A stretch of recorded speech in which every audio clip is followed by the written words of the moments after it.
पहले मैं बहुत हवा में रहता था, फिर इस लॉकडाउन में एक चीज़ तो समझ आ गई कि इन बड़ी बड़ी बातों का कोई मतलब नहीं रह जाता अगर आपकी जेब में पैसा नहीं है तो। It's a fact. और मैं कोई करोड़ों रुपए होने की बात नहीं कर रहा, बट कम से कम इतना तो होना चाहिए कि आपकी ज़रूरतों के साथ साथ छोटे मोटे शौक भी पूरे हो जाएं। कुछ लाना है, कहीं जाना है या कुछ करना है तो किसी और से मांगना ना पड़े। और इसी तलाश में हम दर बदर फिरते हैं कि कहीं से कोई एक जरिया मिल जाए जहाँ से हम एक रेगुलर इनकम जनरेट कर पाएँ। एंड आई एम श्योर आपने इंटरनेट पे हज़ारों वीडियोस देखे होंगे that how to earn money by working from home, जिनमें से ज़्यादातर वीडियोस आपको अवेयर करने के बजाय कंफ्यूज कर देते हैं। बात तो सही है। तो आज मैं आपको 3 स्टेप का एक ऐसा फॉर्मूला बताऊंगा जिससे चाहे आप लाइफ में कुछ भी करते हो, आप रोज़मर्रा में किए जाने वाले अपने मनपसंद कामों में से उस एक काम को फिगर आउट करेंगे जिससे आप एक मंथली साइड इनकम जनरेट कर पाएंगे फॉर श्योर। नहीं, मैं नहीं मानता। नाना जी टांग। अब मैं नहीं कहता कि आप इससे तिजोरी भर के पैसा कमाएंगे, बट हाँ, आप इससे एक अच्छा खासा इनकम तो जनरेट कर ही लेंगे। और यकीन मानो कुछ वक्त बाद आप ही के आसपास के लोग आपसे इसका राज पूछेंगे कि बताना भाई। भाई मेरा भाई बता। तो कहीं मत जाइए, आज की इस वीडियो में हम जानेंगे that how much money you can earn by doing what you love. और अगर आपको मेरी वीडियो पसंद आती है तो please like, share and subscribe my video, guys.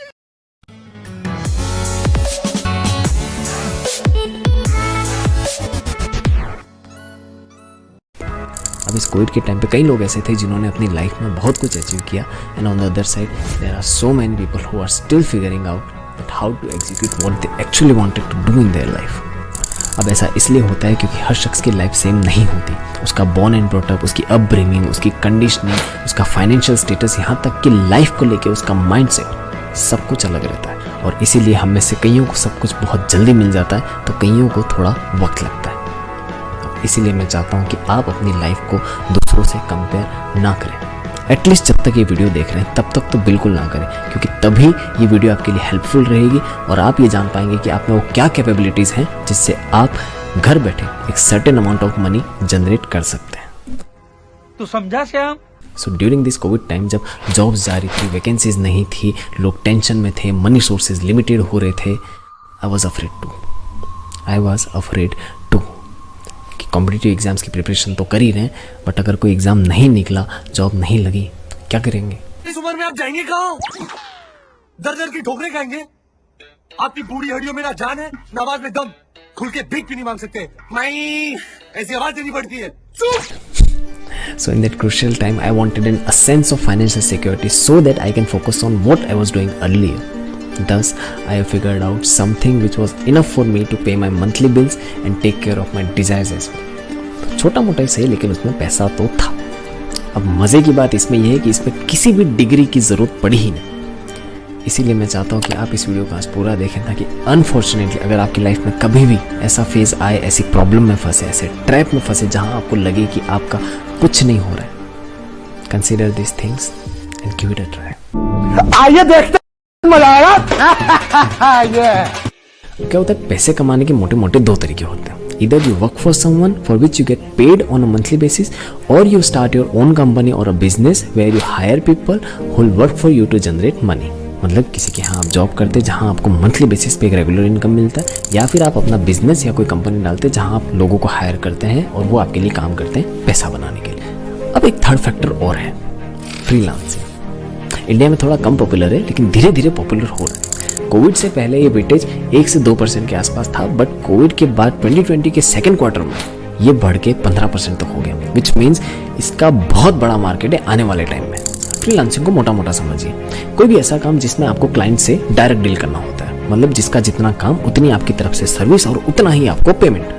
For example फर्ज करिए कि आप एक फोटोग्राफर हैं, आपके आसपास के सभी लोग आपको जानते हैं और वो आपसे आपका टाइम मांगते हैं। आप अपने कन्वीनियंस के अकॉर्डिंग उनको एक अच्छा सा फोटोशूट करके देते हैं, अपनी सर्विस प्रोवाइड करते हैं और उसके बदले आप एक पेमेंट चार्ज करते हैं। ऐसे ही आप एक क्लाइंट के साथ डील करेंगे, दूसरे क्लाइंट के साथ डील करेंगे, फिर तीसरे के साथ, सो एंड सो फोर्थ। बस यही फ्रीलांसिंग होती है। आपके ऊपर कोई एजेंसी नहीं है, आप पे किसी का फोर्स नहीं है, आप जब चाहे तब काम कर सकते हैं, जितना चाहे चार्ज करिए, आप क्लाइंट से डायरेक्ट डील करेंगे। तो फ्रीलांसिंग में उतरने के लिए आपको 3 सवाल खुद से पूछने पड़ेंगे, जिससे कि आप ये पता लगा पाएंगे कि आपका एक्सपर्टीज किस फील्ड में है। पहला, वो कौन कौन से काम है जो आपको करना पसंद है और जिसमें आप अच्छे भी हैं। दूसरा, आपको इंटरनेट पे जाके ये पता लगाना है कि जो काम आपको करना पसंद है क्या लोग उससे पैसे कमा रहे हैं, अगर हाँ तो कैसे और कितना।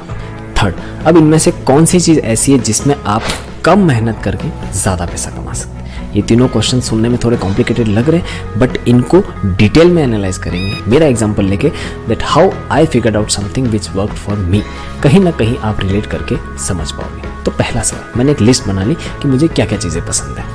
मुझे सॉन्ग सुनना पसंद है, मुझे अलग अलग लोगों से मिलना पसंद है, मुझे वर्कआउट करना पसंद है, जो कुछ भी मैं सीख रहा हूँ समझ रहा हूँ उन्हें लोगों को आसान भाषा में समझाना पसंद है, अगर कोई परेशान हो रहा है तो उसे अपना वक्त देकर कंसल्ट करना पसंद है, जो कुछ भी दिमाग में आ रहा है उसे थोड़ा बहुत अपनी भाषा में लिखना मुझे पसंद है। तो ऐसी बहुत सारी चीज़ें हैं जो मुझे पसंद है और उनकी मैंने एक लिस्ट तैयार करके अपने सामने रख दी। फिर मैंने इंटरनेट पर अपनी रिसर्च चालू की तो कई सारी ऐसी चीज़ें निकल के आई जिससे हम पैसा कमा सकते हैं। लोगों को ऑनलाइन ट्रेन करके पैसा कमा सकते हैं, कंसल्ट करके पैसा कमा सकते हैं, ट्यूशंस दे के पैसा कमा सकते हैं, सॉन्ग सुन के पैसा कमा सकते हैं। सच में मजाक नहीं कर रहा, सर्च कर लेना भले, how to earn money by listening to music. ऐसी कई सारी वेबसाइट्स हैं जो आपको बेड पे पड़े पड़े सॉन्ग सुनने के पैसे देती है। तो ऐसी कई सारी चीज़ें निकल के आई, बट उसमें से एक चीज़ बहुत अच्छी निकल गई, कंटेंट राइटिंग। इसको मोटा मोटा समझो, जब भी आप गूगल या किसी और सर्च इंजन प्लेटफॉर्म पे कुछ भी सर्च करते हो तो उस कीवर्ड से रिलेटेड जो भी इंफॉर्मेशन वर्ड्स के रूप में आपके सामने आती है उसे हम कंटेंट कहते हैं। अब कई सारी वेबसाइट्स ऐसी हैं जो आपको ऐसा कंटेंट या इन्फॉर्मेशन लिखने के लिए पेमेंट देती हैं। अब क्योंकि मैं लिखता बहुत था तो मुझे पता चल गया था कि इससे मिलता जुलता मैं कुछ करता हूँ और इसमें थोड़ा और अच्छा किया जा सकता है। अब ये लिखने की जर्नी भी एक रात पहले स्टार्ट नहीं हुई, इसके पीछे भी एक स्टोरी है। तो जिस कॉलेज में मैं पढ़ता था वहाँ एडिशनली कॉम्पिटिटिव एग्जाम्स की प्रिपरेशन भी कराई जाती थी। आज तक नहीं पता चला वहाँ मेरी क्या ही प्रिपरेशन हुई, बट वहाँ एक चीज़ बहुत अच्छी हुई। वहाँ मुझे एक पॉलिटिकल साइंस की मैम मिली, वेरी जेन्युइन पर्सन, मतलब someone from whom you can learn I guess every aspect of life. Dr. Preeti Sharma, the most sorted lady I have ever seen in my life till now. मतलब वो काबिले तारीफ से भी ऊपर है। तो वो स्टूडेंट्स को कहीं ना कहीं इनडायरेक्टली मोटिवेट करती थी लिखने के लिए, क्योंकि किसी भी एडमिनिस्ट्रेटिव कॉम्पिटिटिव एग्जाम में आपको 2 स्टेज जनरली पास करने होते हैं। The first one is the preliminary exam where you get to face the objective based question and the second one is the mains exam where you have to face the written and interview section. अब preliminary exam में तो objective based question होते हैं, 4 option होते हैं, कुछ ना कुछ याद आ ही जाता अगर पढ़ा होता तो। बट रिटन और इंटरव्यू का क्या, because there you need a good writing skill and very good interview tactics for that. तो सोचा कि क्यों ना जहाँ ज़्यादातर एस्पिरेंट्स आके रुक जाते हैं उसी की तैयारी पहले की जाए। कोई सेंस है इस बात की? हमें बहुत लग रही थी उस time. So then I started practising writing. पहले मैं politics, social issues, literature, economic opportunities और वेलफेयर जैसी चीज़ों पे लिखता जो भी मेरे दिमाग में आता। Then I started writing about lifestyle, personal growth, positive mindset, optimistic opportunities, ethics, इन सब चीज़ों पे। शुरू मजबूरी में किए थे, अब मजा आ रहा है। अब ये कहीं पब्लिश नहीं हो रही थी, मैं सिर्फ एग्जाम के प्रिपरेशन के पॉइंट ऑफ व्यू से लिख रहा था, और सही बताऊं तो बहुत ही घटिया लिख रहा था। अभी भी पड़े हुए रजिस्टर मेरे पास, अगर किसी 12th क्लास के बच्चे को भी बताओगे ना तो वो भी इससे बढ़िया लिख देगा। खैर ये स्टोरी बहुत लंबी हो जाएगी, फिलहाल उस बात पे आते हैं कि मुझे पता चल गया था कि मैं इससे मिलता जुलता कुछ करता हूँ और कंटेंट राइटिंग से रिलेटेड कुछ और अच्छा किया जा सकता है। Then I started my research. पूरा 1 हफ्ता लगा ये जानने में कि ये चीज़ क्या होती है, कैसे काम करती है, कहाँ काम मिलता है, कैसे डील की जाती है। अलग अलग लोगों को ईमेल्स भेजे, इंस्टाग्राम, फेसबुक, जहाँ जो भी कंटेंट राइटिंग से रिलेवेंट मुझे पर्सन मिलता मैं उसको पर्सनली अप्रोच करता। बट क्योंकि एक्सपीरियंस नहीं था तो कहीं से कुछ काम नहीं मिलता। उसी दौरान मेरी एक दोस्त से भी बात हुई, देव पारिक। पता चला कि उसकी भी अपनी एक वेबसाइट है और वो कंटेंट राइटिंग के लिए कंटेंट राइटर्स को हायर करता है। बात हुई, मुझे अपना पहला प्रोजेक्ट मिला और फिर उसकी मुझे पेमेंट हुई 200 रुपया मात्र।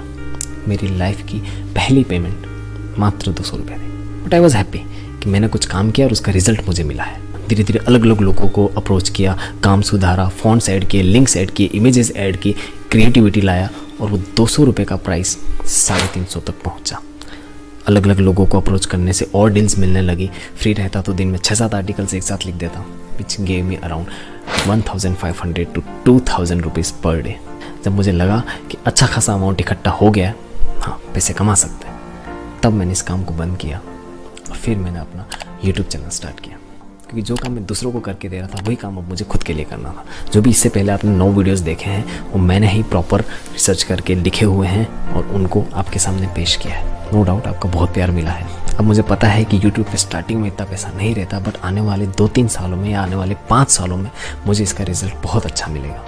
अब एक बात बता दूँ, मैं तो सिर्फ BA MA किया हुआ हूँ, अगर कोविड के इस टफ टाइम में जहाँ लोग इतने परेशान हो रहे हैं, खून पसीना एक कर रहे हैं, मैं घर बैठे बैठे 200 रुपये पर डे से 2000 रुपये पर डे तक पहुँच सकता हूँ। आप भी कर सकते हैं, आप भी कर सकते हैं। Thank you so much for watching. This is Saurabh Pandya signing off. I wish you to stay healthy and safe. जय हिंद, जय भारत। Take care.